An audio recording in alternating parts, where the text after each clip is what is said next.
Des dessins qui racontaient les plus magnifiques contes qui nous enseignent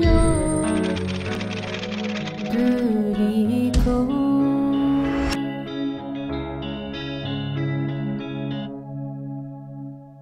Notre conte pour aujourd'hui va nous parler des trois jeunes saints, Ananias, Azarias et Misaïl. Ils étaient de la tribu du Juda et ils furent exilés à Babel par Nabuchodonosor. Plus tard, ils furent choisis par ce dernier avec Daniel pour faire le service dans son palais et il leur donna des noms. Daniel fut renommé Balthachar, Ananias, Shadrach, Misaïl, Meshach et Azarias, Abdenego. Voyant dans les contes que les trois jeunes saints se trouvent dans la fournaise de feu, mais ils refusèrent de prosterner devant l'image en or.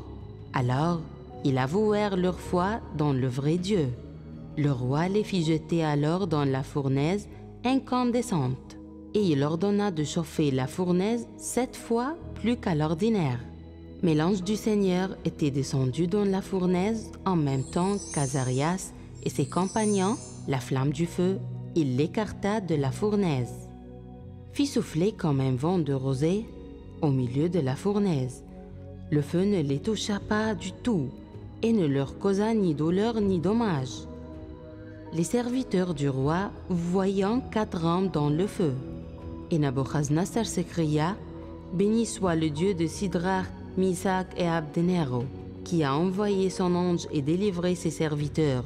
Ils ont mis leur confiance en lui et ils ont désobéi à l'ordre du roi. Ils ont livré leur corps plutôt que de servir et d'adorer un autre Dieu que leur Dieu. Voici ce que j'ordonne à tous les peuples, nations et gens de toute langue. Si quelqu'un parle avec insolence du Dieu de Sidrach, Misach et Abdenego, qu'il soit mis en pièces et sa maison transformée en décembre. Les 3 saints sont auréolés de cercles lumineux autour de leur tête, parce qu'ils sont des saints qui aiment Jésus et ils sont le chemin éclairant pour tous les gens qui l'entouraient.